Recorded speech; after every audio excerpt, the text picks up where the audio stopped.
The afternoon sun beat down mercilessly on the wooden platform in the center of Idaho City's dusty Main Street, and Tessa Ashford stood there with her hands trembling at her sides, unable to believe her father was doing this to her again. 6 months ago, he had sold her into servitude to pay his gambling debts, and a kind stranger had purchased her contract only to tear it up and set her free. But now, her father had found her working at the general store and dragged her back here, his breath reeking of whiskey and his eyes wild with desperation. "Gentlemen, I present my daughter, 20 years old, healthy as a horse and capable of cooking, cleaning, and any manner of household duties," her father announced to the small crowd gathering in the September heat of 1878, his voice carrying across the street with practiced showmanship that made Tessa's stomach turn. "Starting bid is $50, and her contract is for 5 years of service to whoever meets my price." Tessa felt tears burning behind her eyes, but she refused to let them fall. She had spent the last 6 months rebuilding her life, working honestly at the general store, saving every penny she could, and dreaming of a future where she belonged to no one but herself. The store owner, Mrs. Patterson, had been kind to her, teaching her to read better and treating her like family, but her father had barged in that morning, waving some legal document that claimed he still had rights over her until she turned 21. The crowd murmured with interest and disgust in equal measure. Some people in Idaho City knew what kind of man Gerald Ashford was, a drunk and a gambler who had lost his mining claim years ago, and now survived by selling everything he could get his hands on, including his own daughter. But there were always men willing to take advantage of desperation, and Tessa could see several rough-looking miners eyeing her with interest that made her skin crawl. $60, called out a heavy-set man with tobacco-stained teeth, and Tessa recognized him as one of the men who frequented the saloon where her father spent most of his time. $70, countered another voice, this one belonging to a rancher from outside town who had a reputation for working his hired hands half to death. Tessa's father grinned, clearly pleased with the competition, and she felt her hope draining away with each new bid. She scanned the crowd desperately, looking for any friendly face, anyone who might help her, but most people were simply watching with morbid curiosity or looking away in shame. $100, a new voice rang out, clear and firm, and the crowd parted slightly to reveal a tall cowboy stepping forward from where he had been standing near the livery stable. Tessa's eyes fixed on him immediately. He was perhaps 24 or 25, with dark hair that curled slightly at his collar and eyes the color of whiskey held up to lamplight. He wore dusty trail clothes and a worn hat, and there was something in the set of his jaw that spoke of determination and quiet strength. She had seen him around town a few times over the past months, always polite when he came into the general store for supplies, always soft-spoken and respectful in a way that stood out among the rougher men who populated the mining town. "Well now," her father said, his grin widening. "That is a substantial offer. Anyone willing to go higher?" The crowd fell silent. $100 was more than most men in Idaho City earned in 3 months, and it was clear from the disappointed looks on the other bidders' faces that they could not match it. "Going once, going twice," her father called out with theatrical flair, and Tessa felt her heart hammering in her chest as she stared at the cowboy, trying to read his intentions in his face. "Sold to the gentleman from the livery," her father announced, and gestured for the cowboy to come forward. "Let us settle the paperwork, and she is yours." The cowboy moved through the crowd with an easy grace, pulling a worn leather wallet from his pocket.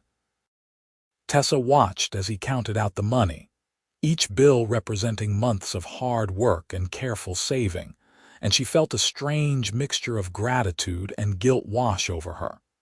He was spending his entire savings on her, and she did not even know his name. "I will need you to sign this contract," her father said, producing the document with a flourish.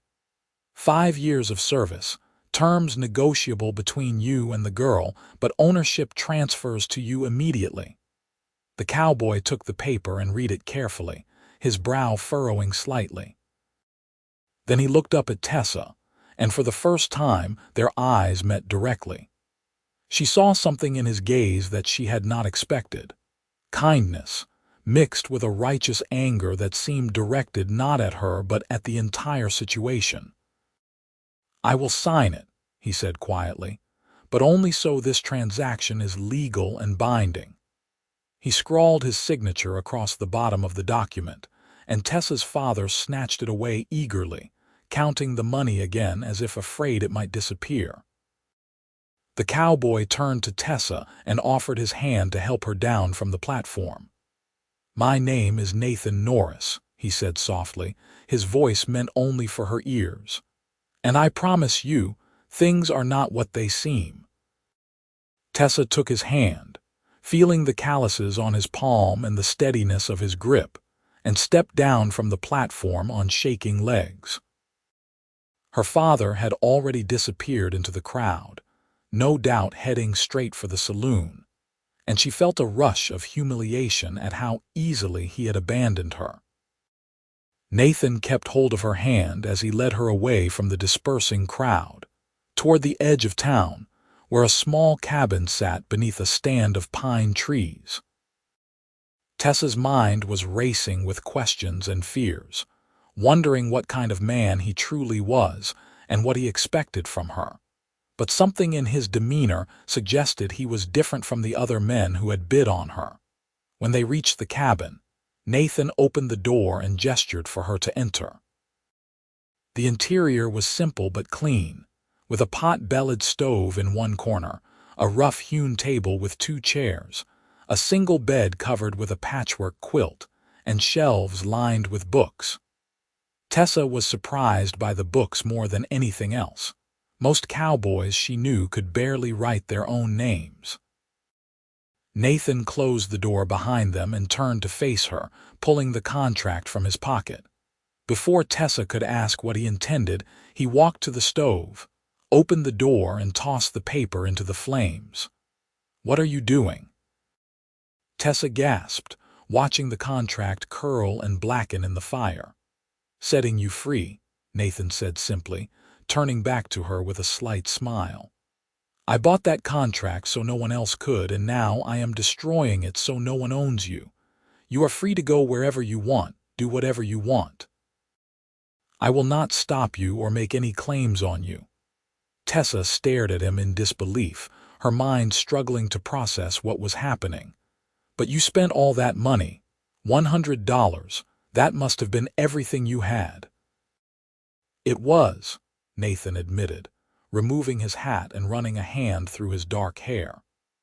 "I have been saving for 2 years to buy my own ranch, and that money represented every cent I had managed to put aside.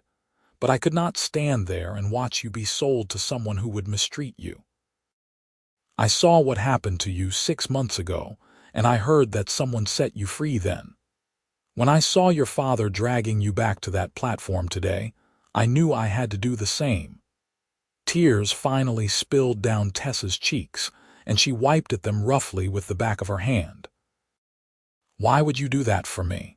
You do not even know me." "Because it was the right thing to do," Nathan said quietly, "and because I know what it is like to be treated as property instead of a person.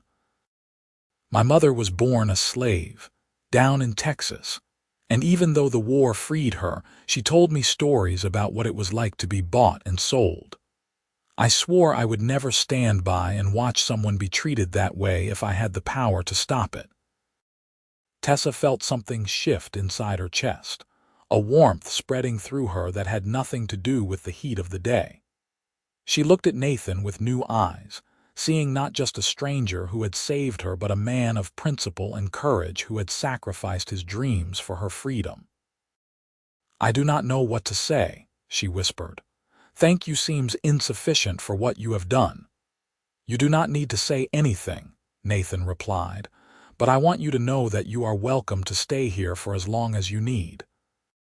I sleep in the livery stable most nights anyway, so you can have the cabin to yourself. When you are ready to move on, I will help you get wherever you want to go." Tessa shook her head slowly. "I cannot take your home from you, not after you already gave up everything else. Let me stay and work for you, honestly this time, to help you earn back what you lost. I can cook and clean and help with the horses. I worked in the livery stable back in Denver before my father brought me out here, so I know my way around animals." Nathan considered this for a moment, then nodded. "If that is what you want, I would be grateful for the help. The owner of the livery, Mr. Hutchinson, has been wanting to expand his business, and with two of us working, we could take on more horses and maybe even start breeding stock. But I want you to understand that you are not obligated to do this. You owe me nothing." "I know," Tessa said, and she realized it was true. Nathan had proven through his actions that he expected nothing from her, which made her want to help him all the more. "But I want to do this. You gave up your dream for me, so let me help you rebuild it." Over the following weeks, Tessa settled into a routine at the livery stable that felt more natural than anything she had experienced in years. She woke before dawn each morning to help Nathan feed and water the horses, muck out the stalls, and prepare the animals for the day's work. Mr. Hutchinson, a grizzled old-timer with a limp from a mining accident, was delighted to have her help and taught her the finer points of horse care with patient enthusiasm. Nathan was unlike any man Tessa had ever known. He worked tirelessly from sunrise to sunset, always with a calm steadiness that put both horses and people at ease. He spoke softly to the animals, gentling even the most skittish mustangs with patience and kindness, and he treated Tessa with the same respectful consideration. He never pushed her to talk about her past or questioned her decisions, simply working alongside her as an equal partner. In the evenings, they would return to the cabin together, and Tessa would cook dinner while Nathan read aloud from his books. She discovered that he had taught himself to read as a child and had a passion for stories about far-off places and grand adventures. His voice was soothing as he read, and Tessa found herself looking forward to those quiet hours more than any other part of the day. "Where did you get all these books?" she asked one evening as they sat at the table eating the stew she had prepared. "Most of them I bought from a traveling peddler who came through town last year," Nathan explained. "Some I traded for, and a few were gifts from people whose horses I tended. Reading is one of my greatest pleasures. It lets me travel the world without ever leaving Idaho City." "I wish I could read as well as you do," Tessa admitted. "Mrs. Patterson at the general store was teaching me, but I was just beginning to get the hang of it when my father found me." "I could teach you," Nathan offered immediately. "If you would like, we have plenty of time in the evenings, and I would enjoy having someone to discuss the stories with." And so a new routine began. After dinner each night, Nathan would help Tessa work through the books, starting with simpler texts and gradually moving to more challenging material. He was a patient teacher, never making her feel foolish when she struggled with a word or concept, always encouraging her progress. Tessa found herself improving rapidly, driven both by a genuine love of learning and by the pleasure of spending time with Nathan. As October gave way to November, and the mountain air turned crisp with the promise of winter, Tessa began to realize that her feelings for Nathan were changing. What had started as gratitude had deepened into something far more profound. She found herself watching him as he worked, admiring the strength in his arms as he lifted saddles, the gentleness in his hands as he tended to injured horses, the kindness in his eyes when he looked at her. She caught herself thinking about him at odd moments throughout the day, wondering what he was doing when they were apart, looking forward to the evenings when they would be together again. The cabin had become a home in a way nowhere else had ever been, and she realized it was not the building itself but Nathan's presence that made it feel that way. But she also saw the worry lines that had begun to appear on Nathan's face as winter approached. Despite their hard work, the livery business was not bringing in enough money to rebuild his savings quickly. Every cent they earned went toward basic necessities and feed for the horses, with little left over to set aside. Nathan never complained, but Tessa knew he was watching his dream of owning a ranch slip further away with each passing week. One evening in late November, as the first snow of the season began to fall outside, Tessa made a decision. She had been saving the small wages that Mr. Hutchinson insisted on paying her despite Nathan's protests, hiding the coins in a tin can beneath the floorboards. It was not much, perhaps $20 in all, but it was something. "Nathan," she said as they sat by the fire after dinner, the book they had been reading together lying forgotten on the table, "I need to talk to you about something." He looked up from the piece of leather he had been working into a new bridle, his expression attentive. "Of course." "What is on your mind?" "I have been saving my wages," Tessa began, feeling suddenly nervous. "I know it is not much, but I want you to have it, to put toward your ranch fund." Nathan shook his head immediately. "Tessa, no, that money is yours, you earned it." "And I want to give it to you," Tessa insisted, leaning forward in her chair. "Nathan, you gave up everything for me. $100 that represented 2 years of your life. $20 is nothing compared to that, but it is a start. Please let me do this." "You do not owe me anything," Nathan said firmly, but his voice was gentle. "I told you that from the beginning." "This is not about owing you," Tessa replied, and then the words came tumbling out before she could stop them. "This is about wanting to help you because I care about you. Because you are the kindest, most honorable man I have ever met, and because spending these last 2 months with you has been the happiest time of my life. Because when I think about the future, I cannot imagine it without you in it." The silence that followed her confession seemed to stretch for an eternity. Nathan had gone very still, his hands frozen on the leather he had been working, his eyes fixed on her face with an intensity that made her heart race. "Tessa," he said finally, his voice rough with emotion. "Do you mean that?" "Every word," she whispered, her courage nearly failing as she met his gaze. "I understand if you do not feel the same way. You have been nothing but kind to me, and I do not want to make things awkward between us, but I needed you to know how I feel." Nathan set down the leather and rose from his chair, crossing the small space between them in 2 strides. He knelt beside her chair so their eyes were level, and reached out to take her hands in his. "I have been in love with you since the day I first saw you," he said softly, and Tessa felt her breath catch in her throat. "It was back in July, before your father sold you the first time. You were walking down Main Street with a basket of laundry, and you stopped to help a little boy who had dropped his toy in the mud.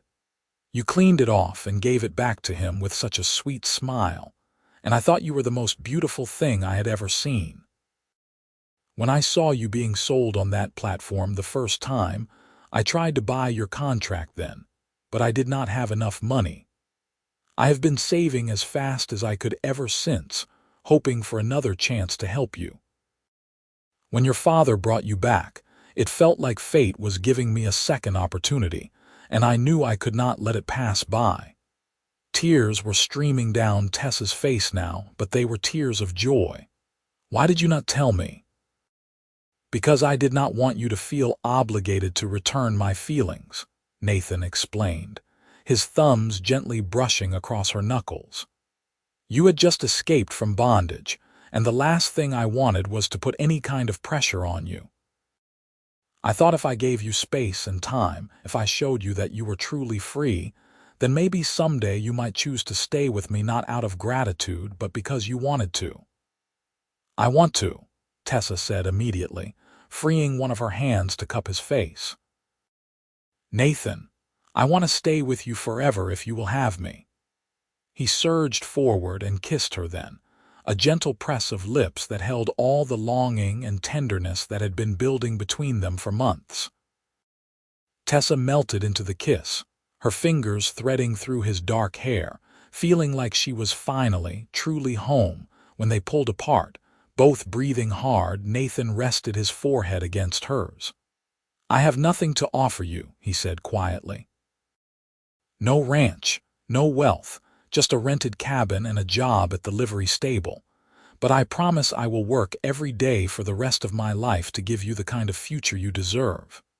"You already have," Tessa replied, her voice thick with emotion. "You gave me my freedom, my dignity, and your love.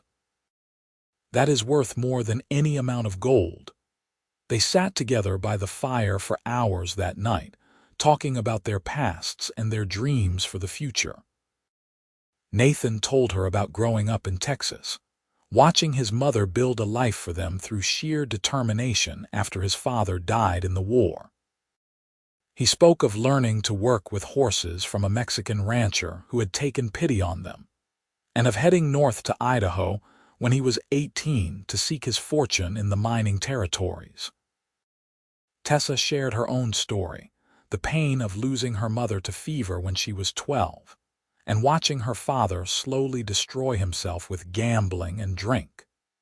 She talked about the fear and humiliation of being sold, the brief hope of freedom, and the devastating blow of being put up for sale again. "He cannot hurt you anymore," Nathan promised, pulling her close against his side. "I will not let him."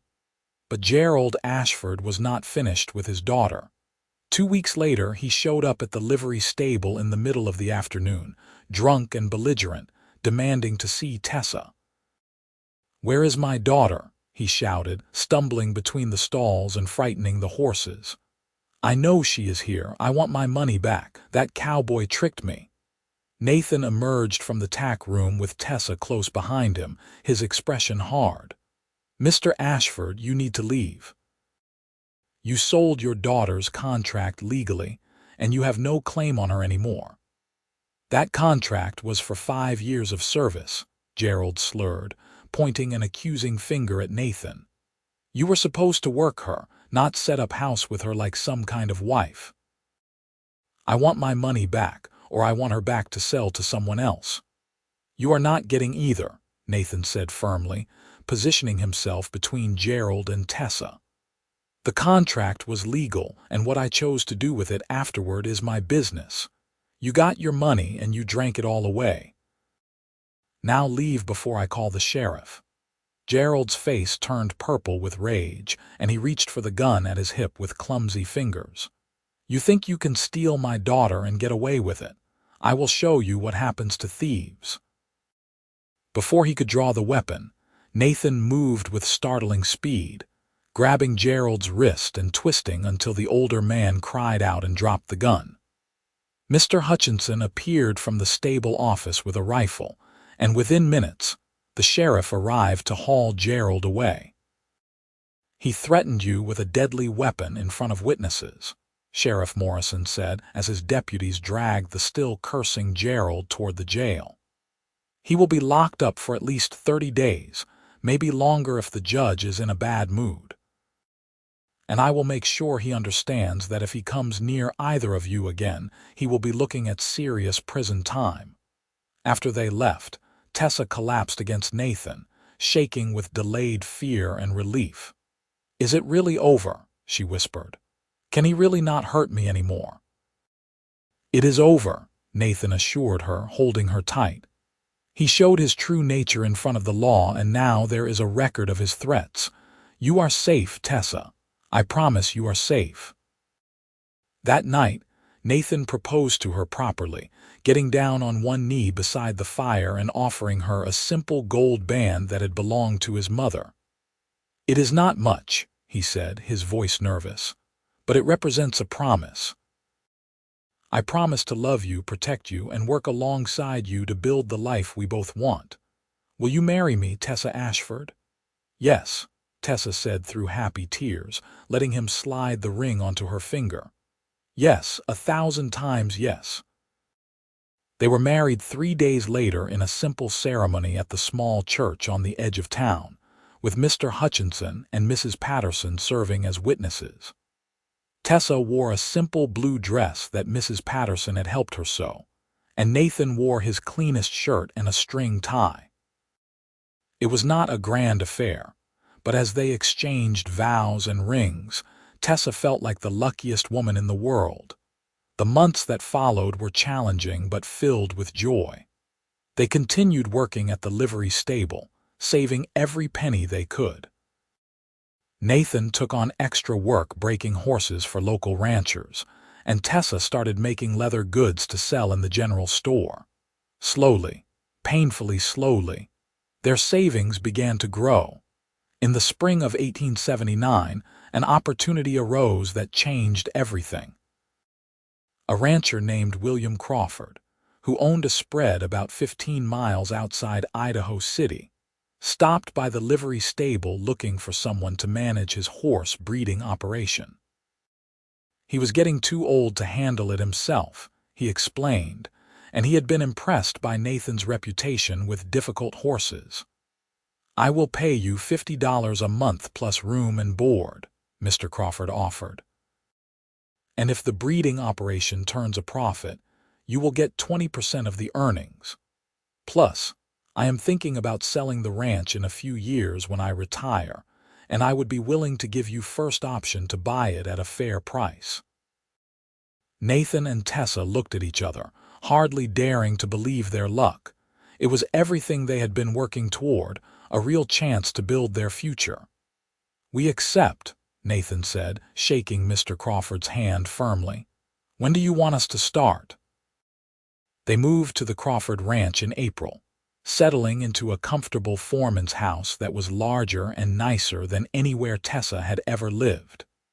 The work was hard, but they threw themselves into it with enthusiasm, determined to prove themselves worthy of Mr. Crawford's trust. Nathan's skill with horses quickly became evident. Under his management, the breeding operation expanded, producing high-quality stock that sold for premium prices across Idaho and Montana. Tessa proved equally valuable, keeping meticulous records of bloodlines and sales, managing the ranch finances, and even assisting with difficult births when mares needed extra care. Mr. Crawford watched their progress with satisfaction, often telling his friends in town that hiring Nathan Norris was the best decision he had ever made. As the months passed and turned into years, he began to talk more seriously about selling them the ranch. In the fall of 1880, Tessa discovered she was pregnant. She told Nathan the news one evening as they sat on the porch of their house, watching the sun set over the mountains that ringed the valley. "Are you certain?" Nathan asked, his face lighting up with wonder and joy. "As certain as I can be," Tessa replied, taking his hand and placing it on her still flat stomach. "Mrs. Crawford confirmed it.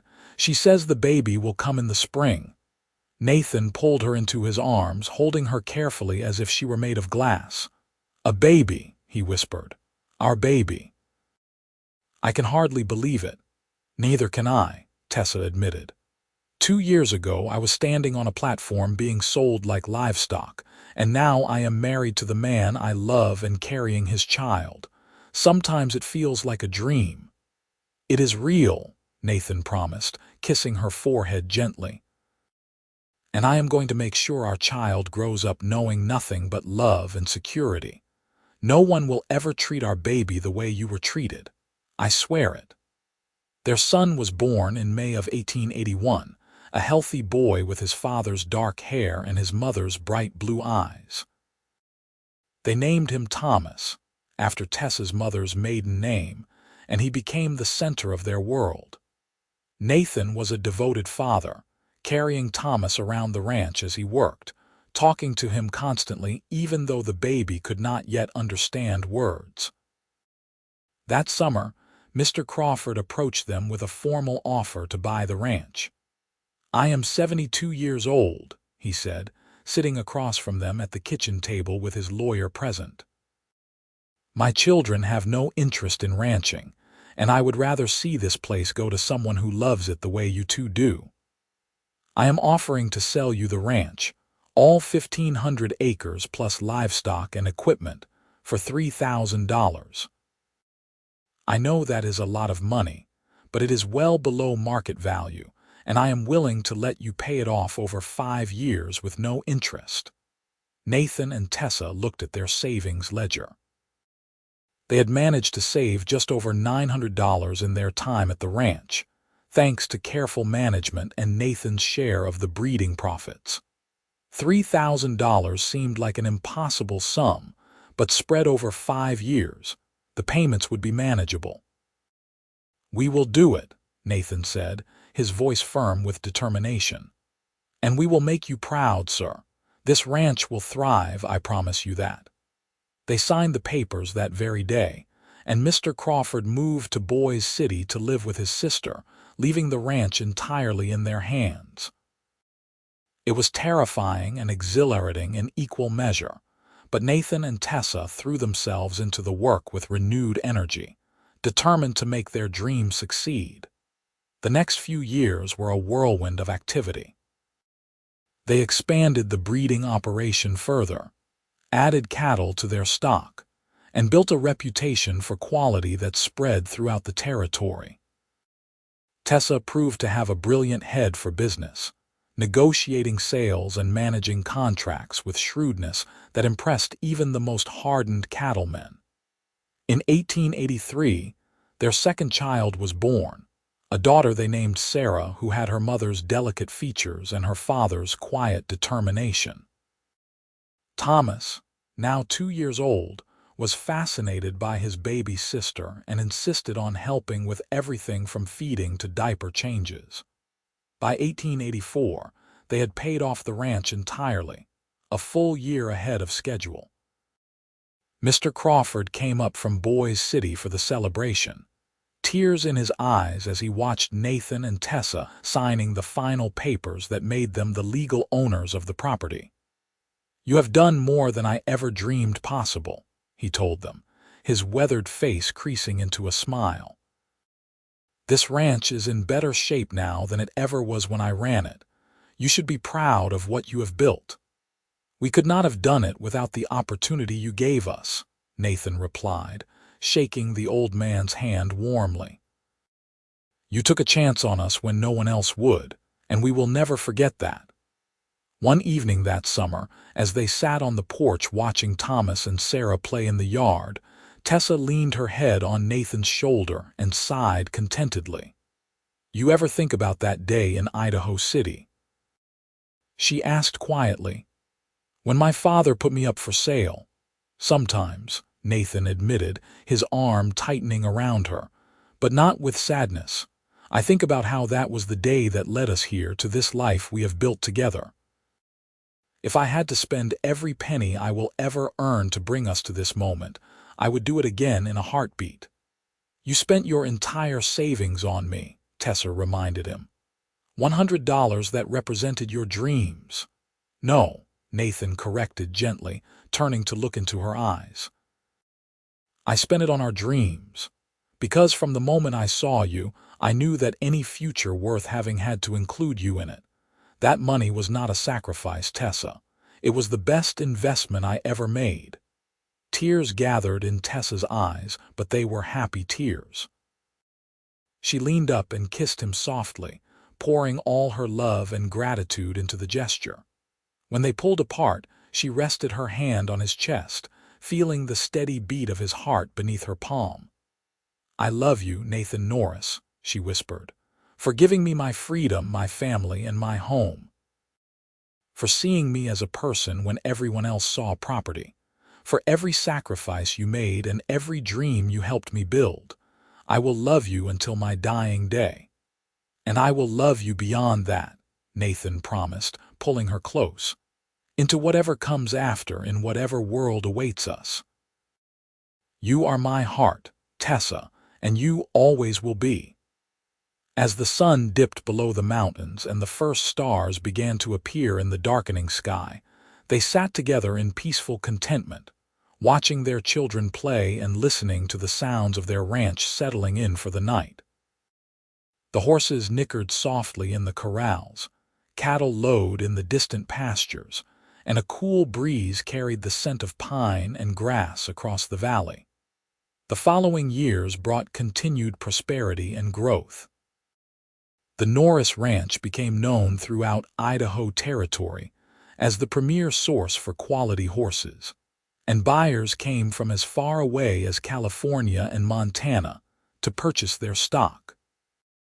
Nathan's reputation as a horseman grew legendary, with stories spreading about his ability to gentle even the wildest mustangs with patience and kindness.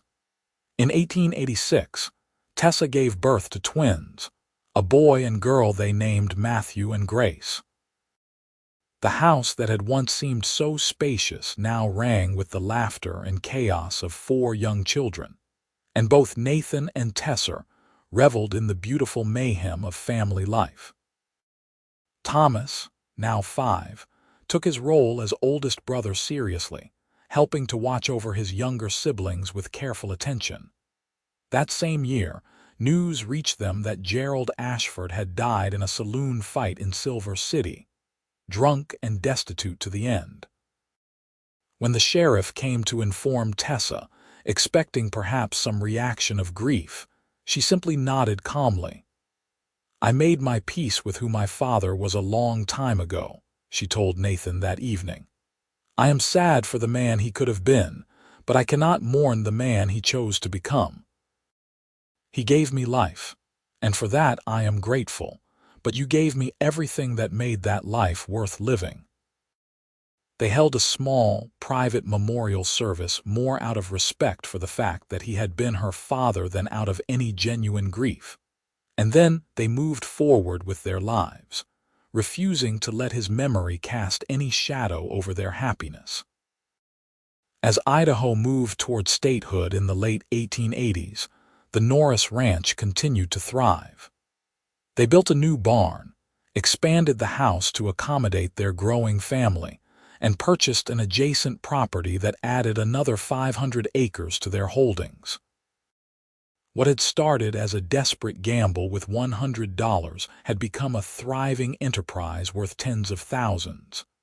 But despite their material success, Nathan and Tessa never forgot where they had come from or the values that had brought them together. They were known throughout the territory for their fairness in business dealings, their kindness to those down on their luck, and their willingness to give people second chances. More than once, they hired hands who were struggling, offering steady work and fair wages to men and women who needed a fresh start. In 1889, on their 10th wedding anniversary, Nathan surprised Tessa with a gift he had been working on in secret for months. He led her out to the meadow behind the house where a beautiful gazebo now stood, freshly painted white and surrounded by wildflowers he had transplanted from across the ranch. "I wanted to give you something beautiful," he explained as she stared in wonder at the structure. "A place where you could sit and read or just enjoy the peace.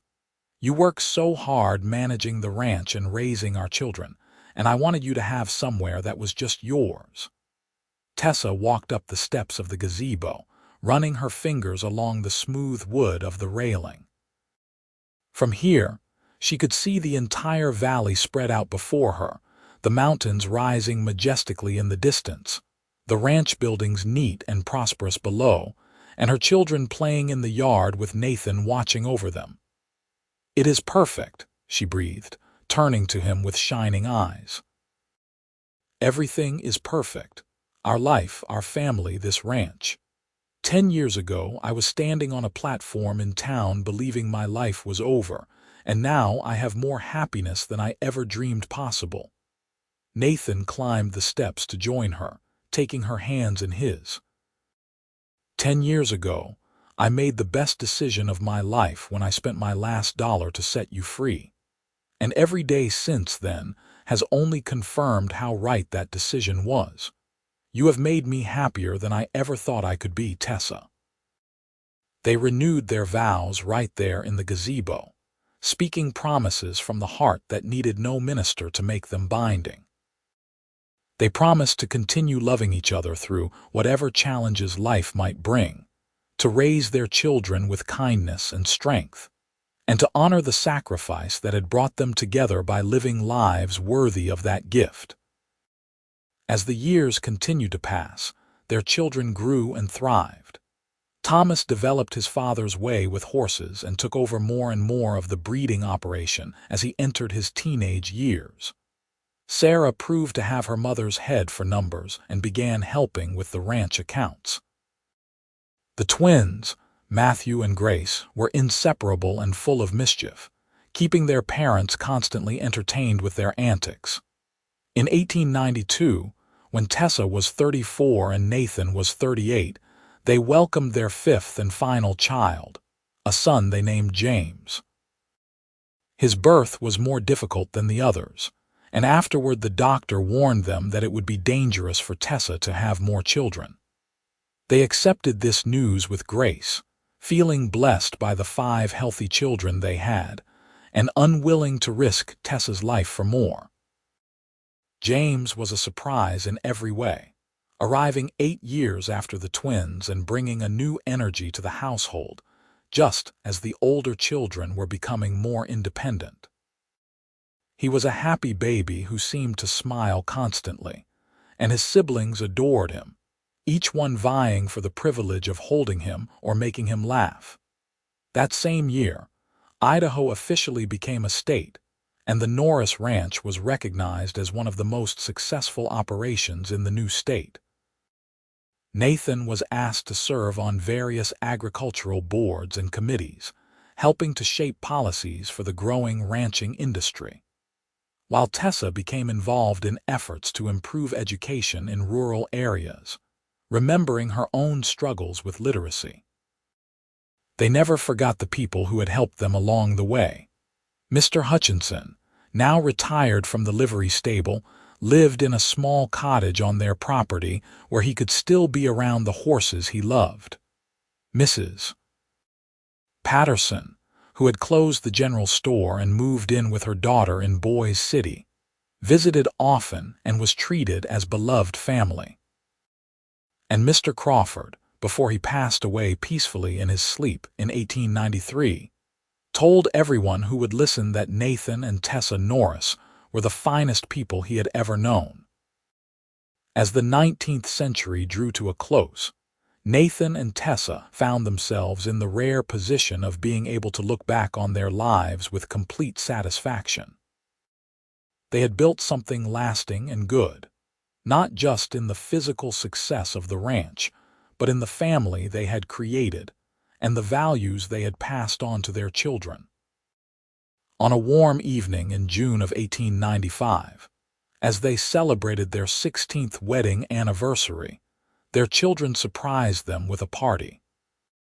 The entire community was invited, and the yard filled with friends, neighbors, and business associates who had come to honor the couple who had become pillars of the Idaho ranching community. Thomas, now 14 and already tall and strong like his father, stood up to give a speech that brought tears to both his parents' eyes.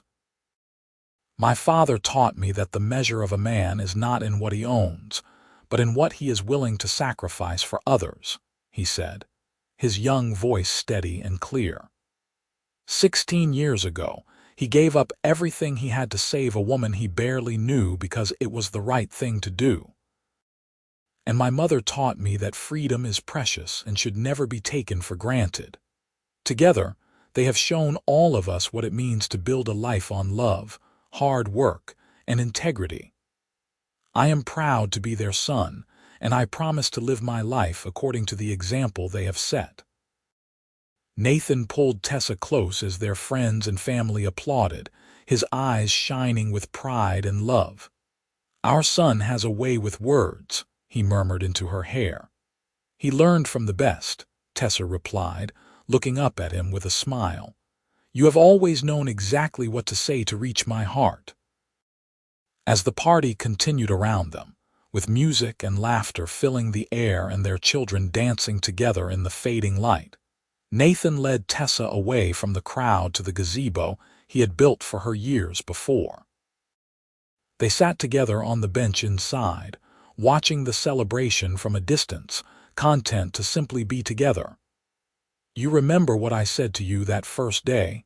Nathan asked softly. When I brought you to the cabin. You said things were not what they seemed, Tessa recalled, the memory as clear as if it had happened yesterday instead of nearly 17 years ago. And you were right. I thought you were buying me to own me, but you were actually setting me free. I have been thinking about that a lot lately, Nathan admitted, his arm around her shoulders. About freedom and what it truly means. I set you free from legal bondage, but you set me free too. You freed me from loneliness, from a life that had purpose but no joy. You gave me a reason to work for something more than just my own dreams. You made me part of something bigger and better than I could have ever built alone. Tessa leaned into his embrace, her heart full to overflowing. We fed each other, she said quietly.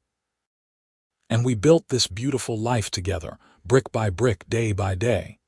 Everything we have, we created through love and partnership. I would do it all again, Nathan said firmly. Every sacrifice, every challenge, every moment of doubt and fear. I would walk through it all again to end up right here in this moment, with you by my side and our family around us. As would I, Tessa agreed, tilting her face up to kiss him gently. You saved me, Nathan, not just from bondage but from a life without hope or meaning. You showed me what it means to be truly loved, and you gave me a future I could have never imagined for myself. They sat together in the gazebo as the sun set behind the mountains, painting the sky in shades of gold and crimson, watching their children and friends celebrate the life they had built. The ranch spread out around them, prosperous and beautiful, a testament to what could be achieved through love, hard work, and unwavering commitment to each other. In the years that followed, the Norris family continued to grow and thrive. Thomas eventually took over management of the horse breeding operation and proved to be as gifted as his father, while also adding his own innovations and ideas. He married a local rancher's daughter in 1899 and gave Nathan and Tessa their first grandchild in 1900, a healthy grandson they named Nathan Jr. Sarah married a banker from Boise City and moved there with her husband, though she remained heavily involved in the ranch's business affairs, managing investments and expansion opportunities from afar. Her sharp mind and business acumen helped the ranch weather the economic uncertainties of the turn of the century and positioned them for continued growth. The twins, Matthew and Grace, chose different paths. Matthew became a veterinarian, studying in Portland, and then returning to Idaho to practice, specializing in large animals. He worked closely with the ranch but also served ranchers throughout the region, carrying on his father's reputation for kindness and skill with animals. Grace became a teacher, establishing a school on the ranch property that served children from surrounding homesteads and ranches, fulfilling her mother's passion for education. Young James, who grew up adored by his older siblings and parents, inherited both his father's way with horses and his mother's business sense. As he came of age in the new century, he helped modernize the ranch's operations while maintaining the core values his parents had instilled. On a crisp autumn morning in 1910, Nathan and Tessa celebrated their 31st wedding anniversary surrounded by their children, grandchildren, and the community they had become such an integral part of. Nathan was now 56, his dark hair liberally streaded with silver, while Tessa at 52 still moved with grace and energy, her blue eyes as bright as ever. As they stood together on the porch of the house they had expanded and improved over 3 decades, watching 3 grandchildren playing in the yard where their own children had once played, Nathan pulled Tessa close and kissed the top of her head. 31 years, he marveled. Sometimes it feels like a lifetime, and sometimes it feels like we were just married yesterday. Every year has been a gift, Tessa said softly, her arm around his waist. Even the hard ones, the years of struggle and worry, were precious because we faced them together. I cannot imagine having lived any other life but this one, with you. They had indeed weathered challenges over the years. There had been harsh winters that tested the survival of their livestock, droughts that strained their water resources, market fluctuations that threatened their financial stability, and the normal sorrows that come with life, such as the loss of friends and the aches and pains of aging bodies. But through it all, they had remained united, facing each challenge as a team and emerging stronger for it. I still think about that day, Nathan admitted, his voice taking on a reflective tone. Standing in the crowd, watching your father auction you like livestock. I remember the rage I felt, the absolute certainty that I could not let it happen. And I remember the fear, too, wondering if $100 would be enough, terrified that someone else would outbid me. I remember watching you step forward, Tessa said, her own voice thick with emotion despite the passage of so many years. This stranger with kind eyes, offering more money than seemed possible. I did not dare hope you would be different from the others, but something in your face told me you might be. And then when you burned that contract, I knew my life would never be the same. I was so nervous, Nathan confessed with a slight laugh.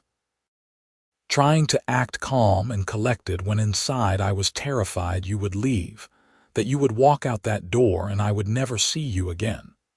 I told myself I had to let you go, that freedom meant giving you the choice, but I desperately hoped you would choose to stay. There was never any real choice, Tessa told him, reaching up to cup his weathered face in her hands. You had already captured my heart with your kindness.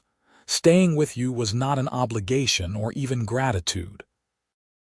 It was the beginning of falling in love, though I did not fully recognize it at the time. Every day I spent with you made me love you more, until I could not imagine wanting to be anywhere else. Their grandchildren's laughter rang out across the yard, and they turned to watch the next generation at play. Nathan Jr. was teaching his younger cousins how to rope a fence post, demonstrating with the patient instruction that echoed his grandfather's teaching style. The sight filled both Nathan and Tessa with profound satisfaction, knowing that the values they had worked so hard to instill were being passed down. We did well, Nathan said quietly, a statement rather than a question. We did better than well, Tessa corrected, leaning her head against his shoulder. We took something broken and ugly, a transaction that reduced a human being to property, and we transformed it into something beautiful. We built a family, a legacy, a life full of love and meaning. That $100 you spent bought more than my freedom from immediate bondage. It bought us a future, and look what we have made of it. As the sun climbed higher in the clear autumn sky, their children began arriving for the anniversary celebration they had planned. The house filled with the noise and warmth of family, with the sense of cooking food and fresh baked pies, with laughter and conversation, and the comfortable chaos of multiple generations gathered together. Later that evening, after the meal had been shared and the gifts opened and the grandchildren put to bed in various rooms throughout the house, the adult children gathered with their parents in the living room. Thomas, as the eldest, spoke for all of them. We wanted to give you something special for your anniversary, he said, pulling out an envelope. something that represents what you have built and what you mean to us." Inside the envelope was a deed. The children had pooled their resources to purchase the adjoining property to the north, another 1,000 acres that would nearly double the size of the ranch. "We know you have talked about expanding in that direction for years," Sarah explained, her eyes shining. "And we wanted you to know that everything you have given us, all the opportunities and love and guidance, have enabled us to give back to you. This ranch is not just your legacy. It is our family's legacy, and we want to ensure it continues to grow and thrive for generations to come." Nathan was speechless, overwhelmed by the gesture and what it represented. Tessa wiped away tears as she looked at each of their children in turn, seeing in them the best of what she and Nathan had tried to teach.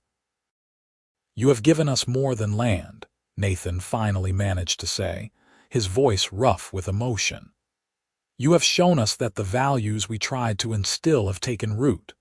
You have built your own lives with integrity and kindness, and you have made us prouder than we can possibly express. This gift is incredible, but the greatest gift you could give us is the people you have become." "We learned from the best," Grace said simply, and her siblings nodded in agreement. That night, long after everyone else had gone to bed, Nathan and Tessa sat together in the gazebo under a sky full of stars. The temperature had dropped with the setting sun, and Nathan had brought blankets to wrap around them as they sat close together on the bench. 31 years, Tessa mused, breaking the comfortable silence. "More than half my life spent as your wife, and I would not trade a single day of it for anything. Not even the hard times," Nathan asked with a gentle smile. "The winters when we did not know if we would make it through. The droughts and the debts and the endless worry, not even those," Tessa confirmed. "Because we faced them together, and they made the good times sweeter. They taught us what we were capable of, and they showed us that our love could weather any storm. I would live through all of it again just to end up here in this moment with you." Nathan pulled her closer, tucking the blanket more securely around her shoulders. "I have been thinking about legacy lately," he admitted. "About what we will leave behind when we are gone. The ranch is substantial, and we have built something that should sustain the family for generations. But I hope our real legacy is not measured in acres or dollars." "What do you hope it will be?" Tessa asked, though she thought she knew the answer. "I hope we will be remembered as people who chose love over bitterness, who saw injustice and worked to correct it, who valued human dignity above all else," Nathan said thoughtfully. "I hope our grandchildren and their grandchildren will hear the story of how we met and understand that every person has infinite worth, that no one should ever be treated as property, and that sometimes the most important thing you can do is sacrifice your own comfort to help someone else." "They will," Tessa assured him, "because we have not just told them these things.